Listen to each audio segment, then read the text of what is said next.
सो hello student. So last class हमने देखा था about hypertension. Okay, we are last class we are talking about hypertension. So हमने देखा था how the hypertension takes place, what is its pathophysiology, how its drugs affecting the hypertension condition.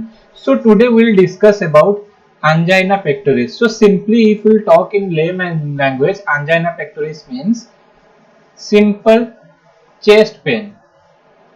Okay, chest pain. So angina means chest pain is the most common symptom of ischemic heart disease. It is the most common symptom associated with the ischemic heart disease, and it is also associated with major morbidity and mortality. You know that nowadays the cardiovascular death is highest due to this.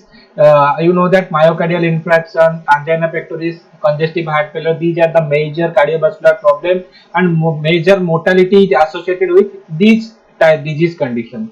Okay, so what is the basic pathophysiology associated with angina is the there is a imbalance between oxygen demand and supply.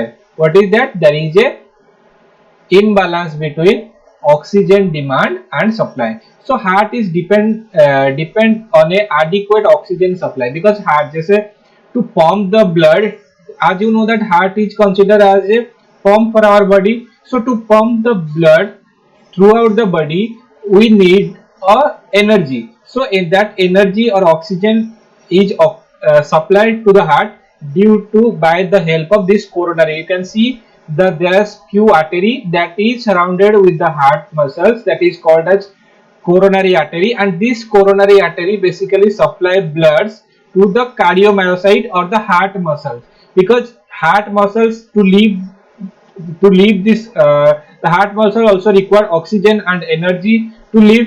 So to supply this requirement, the coronary arteries are there that will supply the require oxygen and blood.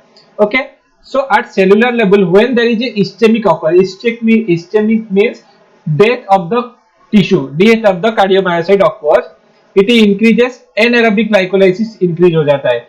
When there is a death of cardiac myocyte, there is a increase in anaerobic respiration. Okay, you can see that when there is a inadequate blood supply, there will be myocardial ischemia. Myocardial ischemic means there is a death of cardiomyocyte.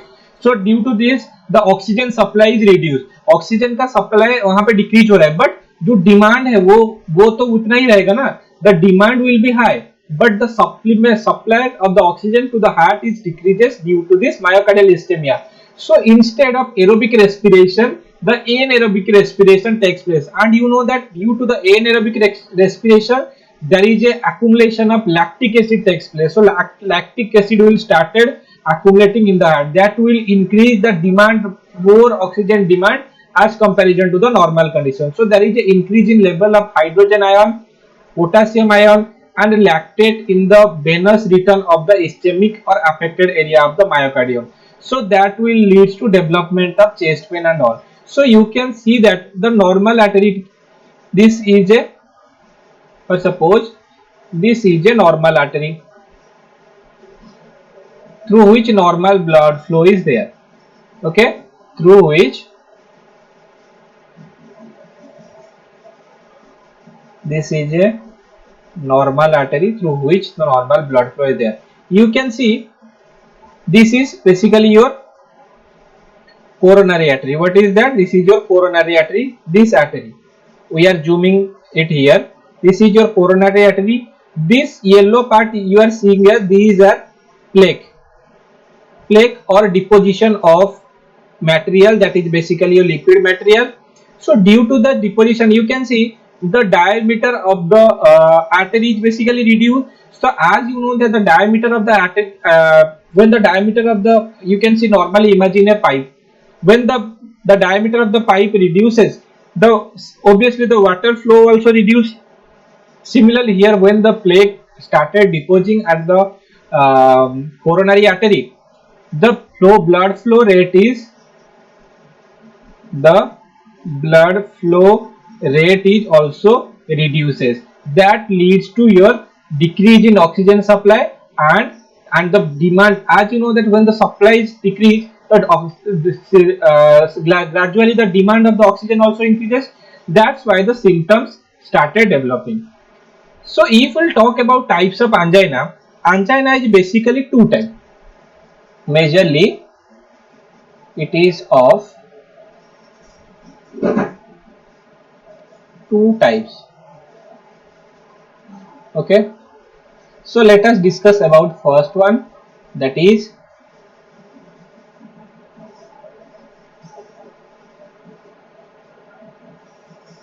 classical angina. Classical angina is also called as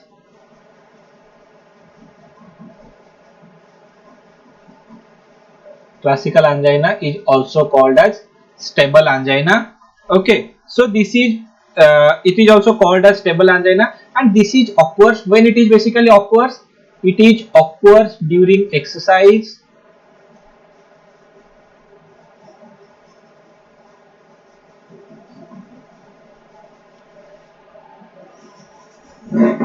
It is occurs during exercise, then eating,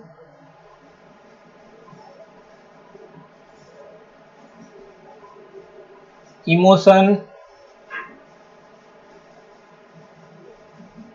coitus. In this condition, the pain in the chest increases. That is called as classical angina. It is basically occurs due to in the condition like exercise. It can also increases during exercise, eating, emotions and coitus like condition. Okay. So what is this underlying pathology?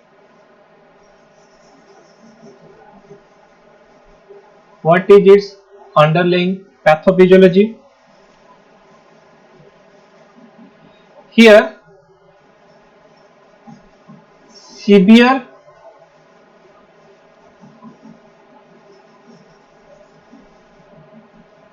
arteriosclerotic severe arteriosclerotic application of large coronary artery.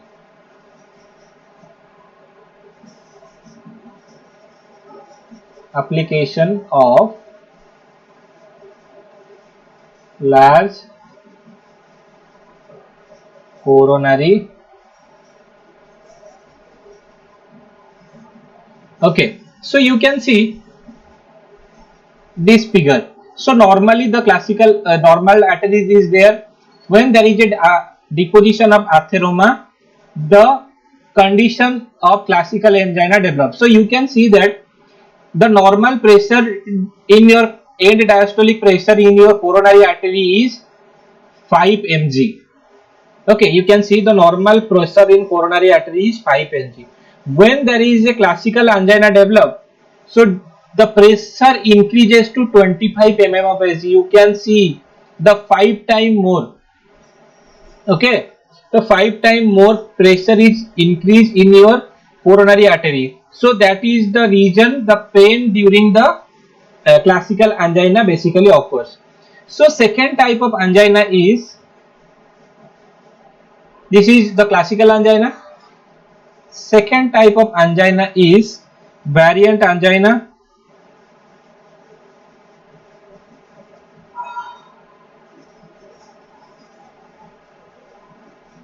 or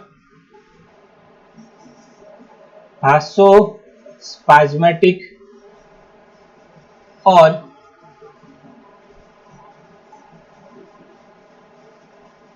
presmental angina. Okay,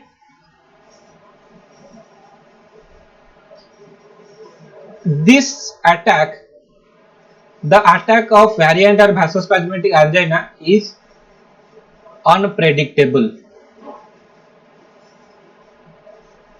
Why unpredictable? Because it can occur during sleep. You can see that you know that most of the cases of death cases of cardiovascular problem is occurs during sleep time. Okay, it can occur during sleep also. Even you cannot do anything, you are not just doing not doing anything, but still you are having pain in your chest. That is due to the vasospasmatic or prismental or variant angina.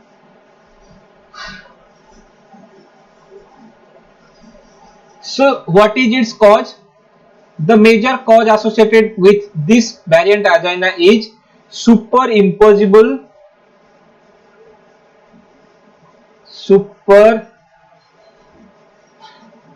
superimposed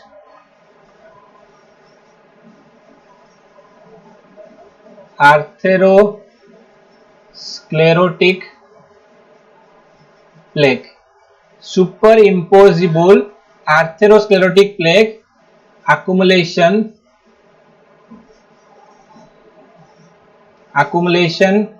in superimposed atherosclerotic plaque accumulation in your coronary artery.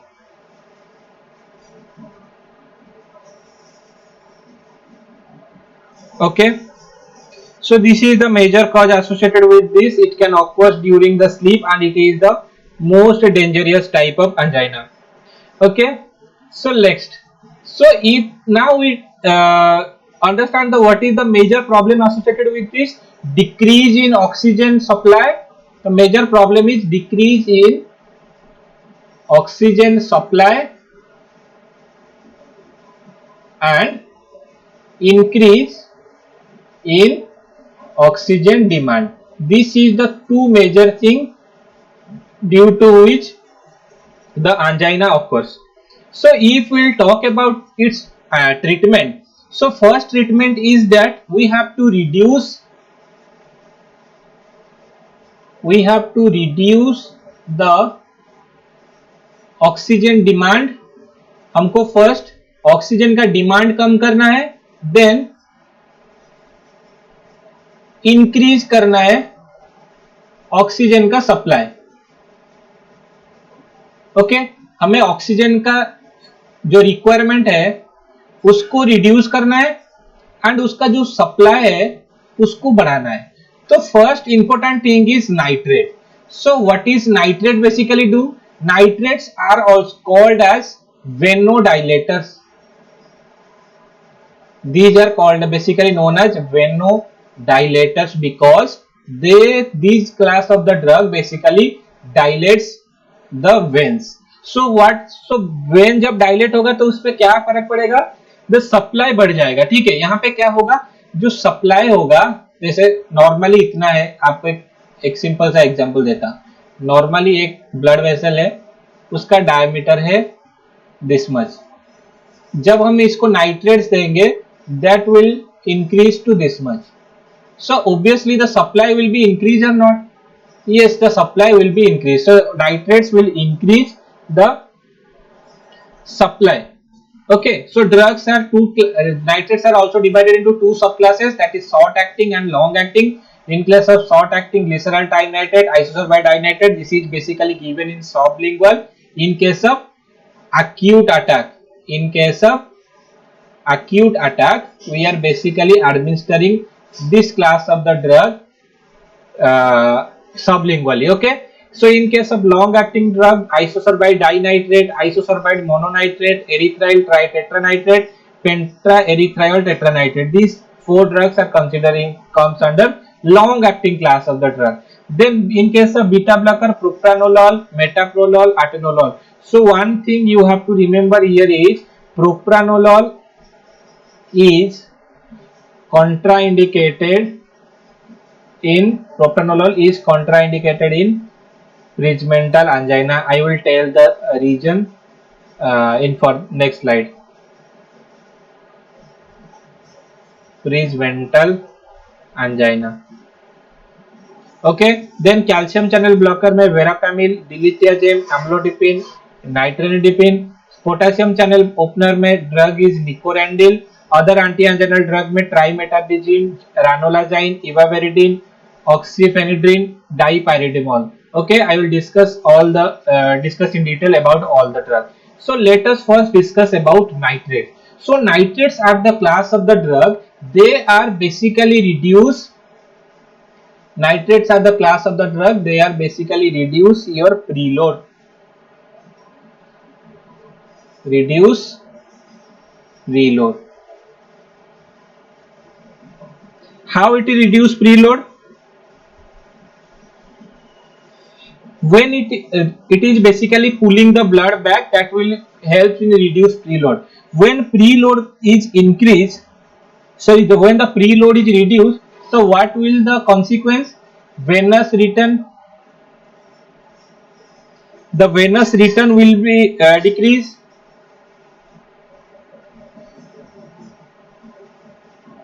When preload is reduced, the venous return is also reduced. Then end diastolic pressure is also reduced. And diastolic pressure is reduced. Okay. So due to this reduction in end diastolic pressure, the cardiac workload is also reduced.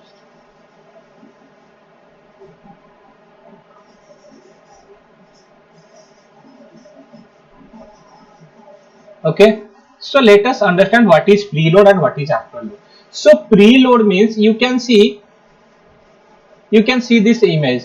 So someone is adding water to your right atrium. So that means the amount of the blood that is left after the amount of the blood that left in right ventricle after the diastole.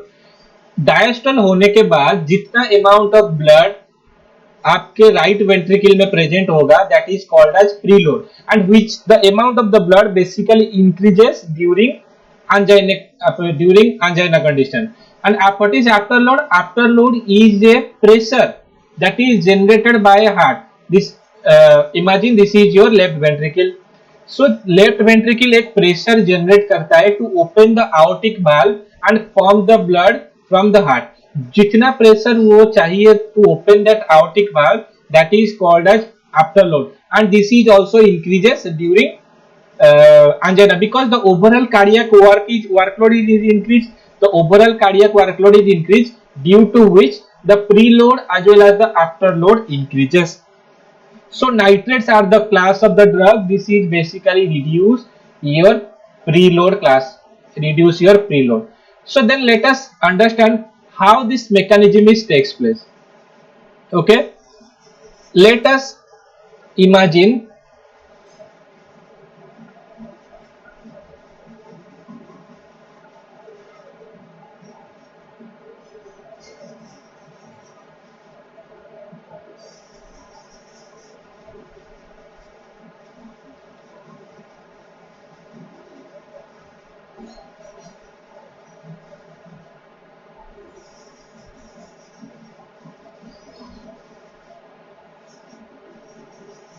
this is a cardiac smooth muscle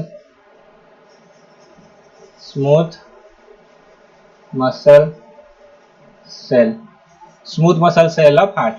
Okay, when you administer, take any nitrates, for suppose glyceryl trinitrate, you know that nitrates are the NO donor. You know na, nitrates are the NO donor, nitric oxide donor. Okay, so you know that nitric oxide basically what it is do? It is basically increase the cyclic GMP level. So nitric acid what will do? It will increase the conversion of GTP to cyclic GMP. It will increase the conversion of GTP to cyclic GMP. Now this cyclic GMP what it is will do? It will causes phosphorylation of myosin like chain kinase. It will causes phosphorylation of MLCK2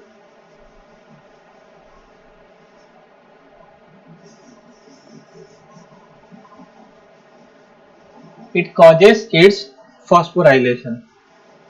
Okay, so when there is the phosphorylation occurs,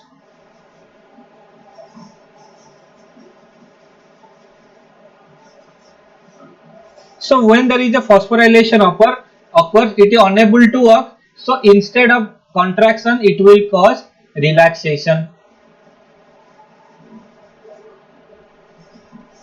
Instead of contraction, it will cause relaxation.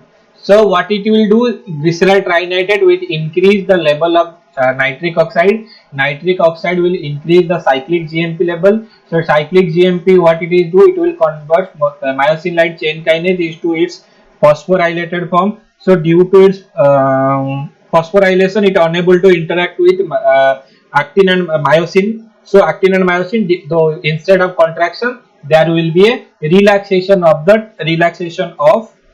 cardiac smooth muscle takes place. This is the simple mechanism of action of nitrate class of the drug. So if we talk about nitrates pharmacokinetic, all the nitrates are so high fast metabolism. They show high fast metabolism. So only isosorbide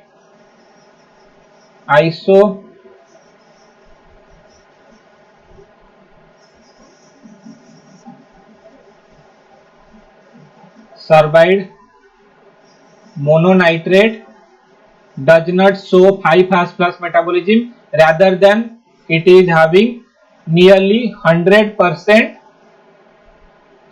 bioavailability. Okay, this is very much important from exam point of view. So you will get in case of isosorbide mononitrate 100% oral bioavailability. Okay, so next is we will talk about its adverse reaction. So major adverse reaction is hypotension. Hypotension is major adverse effect. And when you combine nitrates, with sildenafil,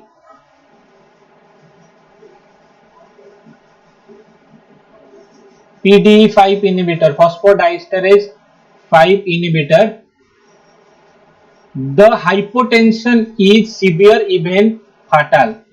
So there must be a 24-hour of gap in between two drugs.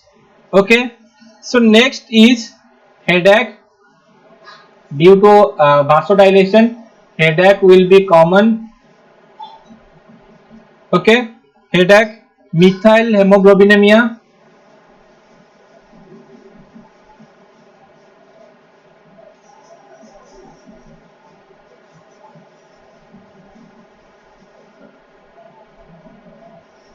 then tolerance. Tolerance is the one of the important problem associated with nitrate. It is rapidly development of tolerance takes place except sublingual route.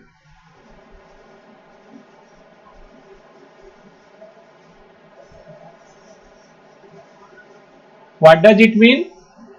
Tolerance will develop in all route except sublingual. If you take the drug by sublingual route, there won't be development of elite tolerance.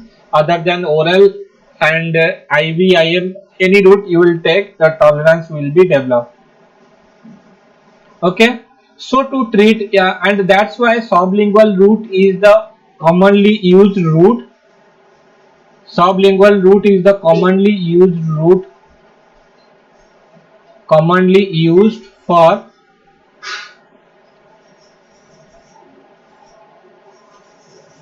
acute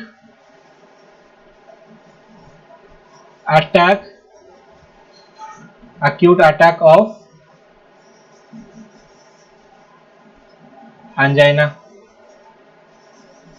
Okay, so sublingual route is commonly used for the treatment of acute attack of angina.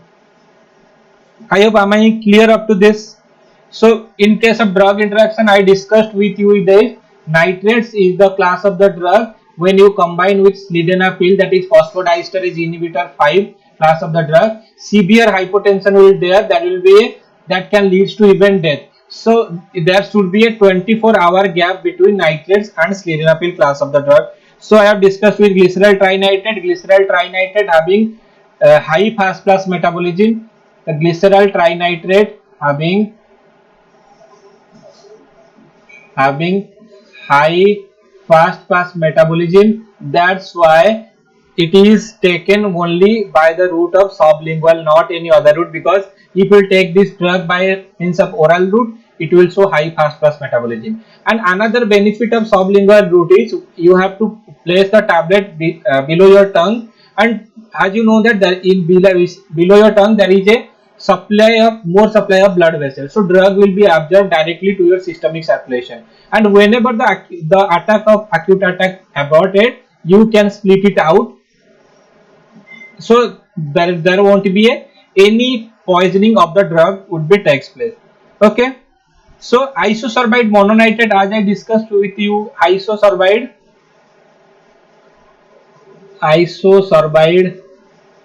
mononitrate,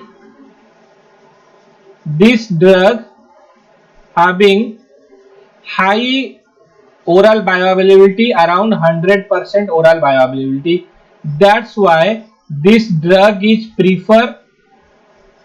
That's why this drug is preferred for oral route.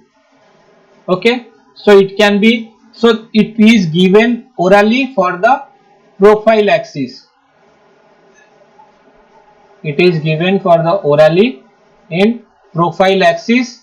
Okay, but the sublingual glycerol trinitrate is given for the acute treatment of angina conditions. Okay, isosorbide mononitrate having T-half around 4 to 6 hours. Okay, its T-half is around 4 to 6 hours. Okay, so erythryl tetranitrate,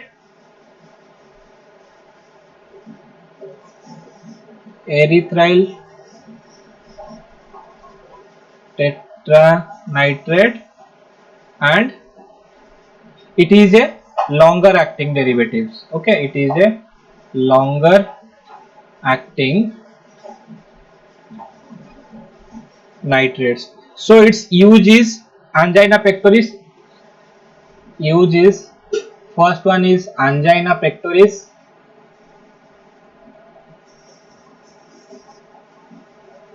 Second one is acute coronary syndrome, ACS, acute coronary syndrome.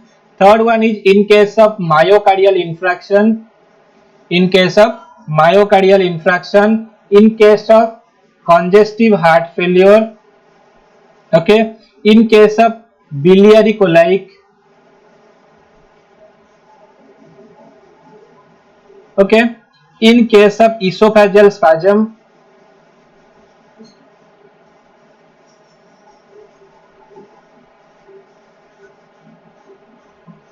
In case of cyanide poisoning. In case of cyanide poisoning. So let me explain how it is important in cyanide poisoning.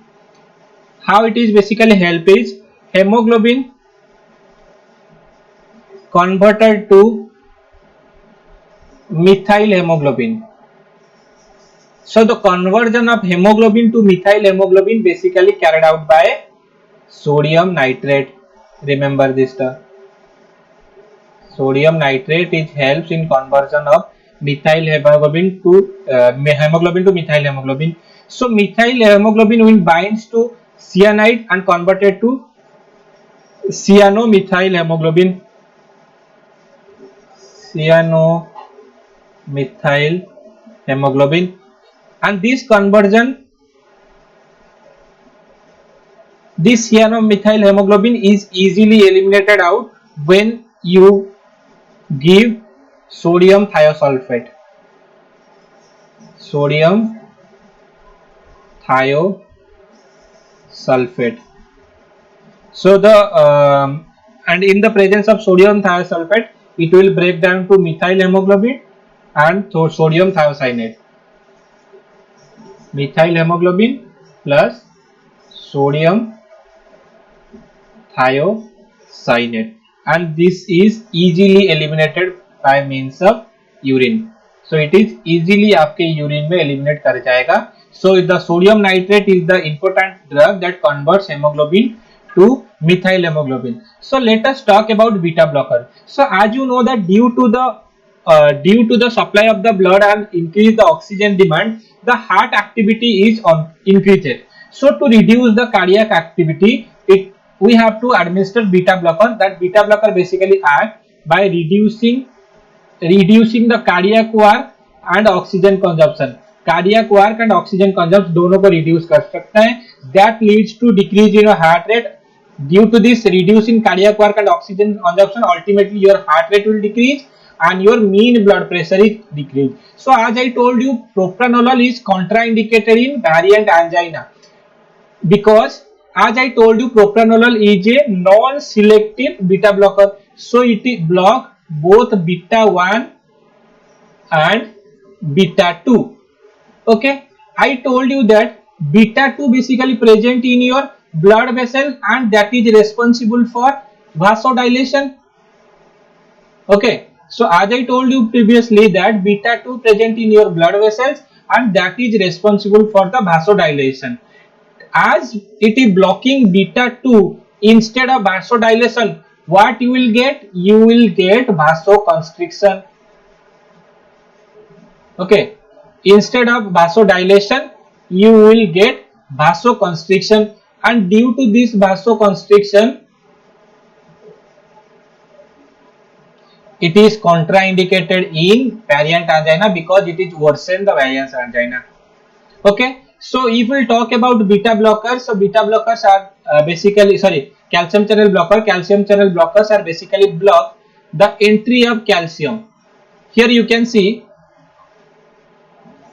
if we talk about this mechanism, if this cyclic GMP will not there, so myosin light chain kinase won't be phosphorylated, then myosin light chain kinase will recruit calcium ion. So here calcium ion entry occurs and this myosin light chain kinase will binds to myosin and will help in contraction. So if we will block this calcium channel here, so instead of contraction there will be a relaxation. So that is the mechanism of action, that is that. So the calcium channel blocker basically inhibits the calcium entry into the blood vessel. Instead of vasoconstriction, it will produce vasodilation. So the most important action of calcium channel blocker is smooth muscle relaxation. It will cause relaxation of smooth muscle and negative chronotropic, ionotropic and dromotropic action in the heart. So what it will do is smooth muscle relaxation and negative chronotropic, dromotropic and ionotropic action will be produced. So if we talk about verapamil, it will dilate your arterioles and it is having additional alpha adrenergic blocking property. Remember this point that this verapamil having not only the arterial, as you know that it is block the arterioles. Okay, because it is arterial dilator. Additional, it is having alpha blocking property. You know that alpha is responsible for vasoconstriction. Yes or no? So instead of vasoconstriction, you will get vasodilation. So more vasodilation will you obtain. There is a reduce in your peripheral vascular resistance and mean BP, heart rate, AB conduction is basically decreases. So major problem is bradycardia.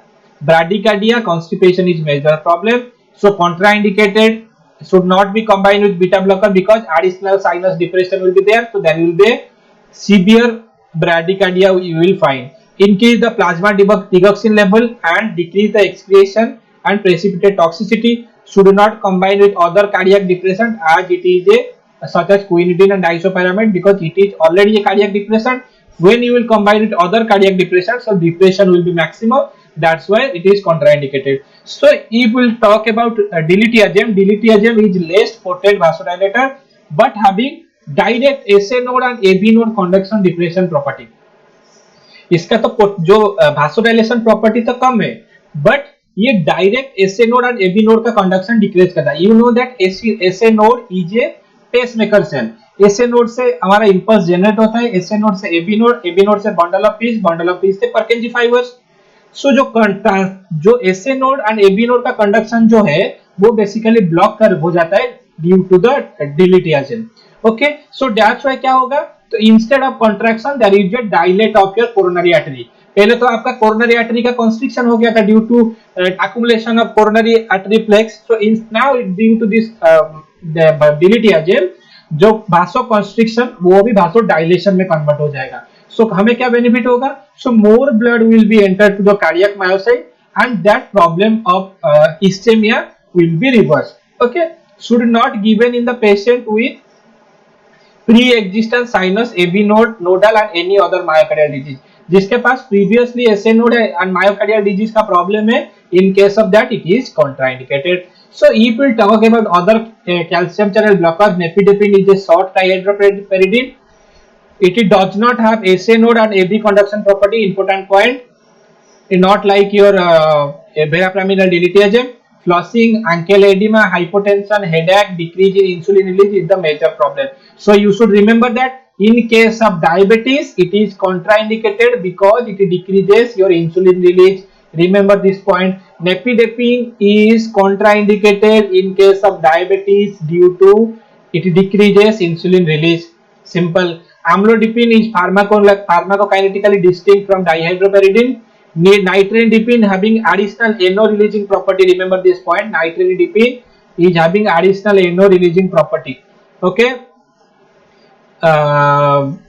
Then Lakidipine is high vasoselective dihydropyridine, approved only for hypertension. Nimodipine is short acting dihydropyridine, that is what it penetrate the BBB. That's why it is we are giving in condition of cerebral vasospasm. Remember this point. Nimodipine के पास, nimodipine is highly lipid soluble. Due to its lipid soluble property, it enters to the blood brain barrier. It penetrates the blood brain barrier. That's why in case of cerebral vasospasm we combine we prescribe nimodipine. Sorry. Okay, licardipine is similar to nimodipine but having longer duration of action. So if we talk about other class of drugs, nicorandil, as we told that it is a potassium channel opener, it will open the ATP sensitive potassium channel. Due to that, so instead of depolarization, your hyperpolarization will there. You know that hyperpolarization जब होगा impulse generate नहीं होगा. Okay, remember this term. Hyperpolarization जब होगा impulse conduction नहीं होगा. इसीलिए instead of contraction, your cardiac muscle will undergo relaxation. It is also having NO releasing property. So important question will be like that, which of the potassium channel opener having NO releasing property? So your answer will be nicorandil. It is very much important exam point of view. So remember this point. Next, special cardioprotective preconditioning action activate the myocardial ATP potassium ATP channel. Okay, so observed orally exhibit biphasic elimination. Okay, then having side effect flushing, palpitation, weakness, headache, dizziness and apotheosis ulcer. Okay, then dipyridinol. One important is associated with this point is dipyridinol is associated with coronary steel phenomenon. This question is asked in NIPER 2023. Coronary, which of the following drug is associated with coronary steel phenomenon? That is dipyridinol. Coronary artery dilator increases the total coronary flow by preventing the upgrade and degradation of adenosine. Okay, it also inhibits platelet aggregation property by inhibiting potentiating the PGI2. Okay, trimetazidine is a non-hemodynamic mechanism of action. It basically inhibits mitochondrial chain 3 ketoacyl coenzyme methylase enzyme. It is basically act in your oxidative stress. Okay, it will basically act oxidative stress. Oxidative stress मतलब क्या होता है? Due to the generation of free radical, there is a lipid peroxidation occurs.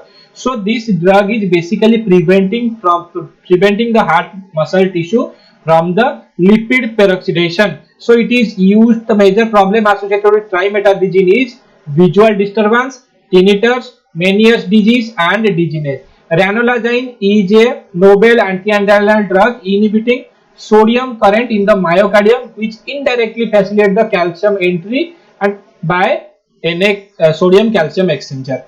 Ivabradine is very much important. It is called as a funny calcium channel inhibitor. Okay, what it is called? It is called as a funny calcium channel inhibitor. Okay, so it is given in case of stable angina patient.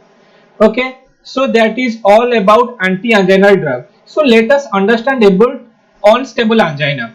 So what is unstable angina? When the coronary incomplete vascular obstruction, myocardial necrosis absent, and ischemic biomarker is present in the blood without change in ST segment. देखो क्या क्या point है unstable. देखो ये जो तीनों है, unstable angina, non ST elevated myocardial infraction and ST elevated myocardial infarction. So let us understand what is the basic difference between these three conditions and which one is more severe. So understand, incomplete vascular obstruction, जो vascular obstruction है, for suppose this is your blood vessel. So in case of unstable angina, your obstruction is up to this. So इतना area आपका खाली मिलेगा. Incomplete vascular obstruction, myocardial necrosis. Necrosis, you know that what is the difference between apoptosis and necrosis? Apoptosis is a programmed cell death. It is a natural phenomenon. But instead of but in comparison to necrosis, necrosis is a pathological condition which can be induced by any external factor. Okay, so myocardial necrosis is absent. Necrosis भी absent है इधर. But ischemic biomarker is also absent. Ischemic biomarker is also absent in the blood without change in ST segment. But मतलब यहाँ पे आपका जो myocardial जो infraction है वो डेवलप होना स्टार्ट कर रहा है. ठीक है, जो आपका मायोकार्डियल इंफ्रैक्शन है वो आपका डेवलप होना स्टार्ट कर रहा है. ठीक है, then what is non ST elevated myocardial infarction? Non ST elevated myocardial infarction is that कि यहाँ पे इनकम्प्लीट वास्कुलर ऑब्स्ट्रक्शन वही है. वास्कुलर ऑब्स्ट्रक्शन जो है that is incomplete. Okay, but what is the other thing? There is a small necrosis. अभी यहाँ पे नेक्रोसिस स्टार्ट हो गया है. नॉन एसटी में आपका नेक्रोसिस स्टार्ट हो गया है. Okay, without ST segment elevation and but appearance of biochemical marker. ST में क्या, नॉन एसटी में क्या हो रहा है? देखो non ST elevated myocardial infraction में क्या हो रहा है? देखो necrosis present. Okay, ST elevation absent, biomarker present, vascular obstruction is incomplete. In case of ST, everything is present. ST elevated myocardial infarction, necrosis, देखो complete vascular obstruction. और इस case में डेथ इज मस्ट. डेथ होने का probability बहुत ज्यादा है ST elevated myocardial infarction में. complete vascular obstruction, appearance of biochemical marker, myocardial necrosis होगा, elevation of ST segment. Okay, so death is occurs in case of this. So you have to remember all these point. ये सारा point important है. Basic difference क्या क्या है याद रख लेना. So treatment is pain, anxiety and appreciation. First आपको क्या देना पड़ेगा? 3 doses of glyceryl trinitrate sublingually 5 minute apart. 5 minute के बाद आपको ये देना पड़ेगा. अगर ये इसमें से आपका चेस्ट पेन रिलीफ नहीं हो रहा है, आपको यहाँ पे आइदर मॉर्फिन और पेथिडिन और डाइजेपम आपको यहाँ पे देना पड़ेगा. Listen, this is the clinical part. I am telling you the clinical part. First, you have to give the glyceryl trinitrate sublingually, and if it is the pain is not gone, then you have to start another dose of glyceryl trinitrate sublingually 5 minutes after 5 minutes. So you have to give 3 dose of glyceryl trinitrate in 5 minute interval. or if the pain is not abated, then you have to start with opioid analgesic or in diazepam. Then next is supply of oxygen. Okay, now you have to shift the patient from to ICU to supplying oxygen. Now maintenance of blood volume by giving saline or low molecular weight of dextran. Okay, now acidosis is corrected by bicarbonate, giving sodium bicarbonate. Arrhythmia is corrected by giving IV propranolol. Okay, then pump failure is given. If pump failure is there, matlab if there is a edema is there, immediately you have to administer furosemide or vasodilator or any inotropic agent like dobutamine, amrinone, milrinone class of the drug. Okay, then what you have to do is you have to immediately administer aspirin. As I told, discussed, you knew in case of non-steroidal anti-inflammatory drugs that low dose of aspirin, that is 75 to 325 mg of dose of aspirin, is very much effective in inhibiting uh, uh, PGI2, which will prevent the platelet aggregation. Okay, it is act as a antiplatelet drug. Okay, then you have to start the fibrinolytic like streptokinase class of the drug. Then for the remodeling of the heart, you have to administer ACE inhibitor or angiotensin blocker or spironolactone. This is a important drug that reduces mortality and increase and changing the cardiac remodeling. So that's all is about angina and myocardial infarction. Thank you. I hope you all are enjoying my class. If you have any doubt, you can ask me. So thank you.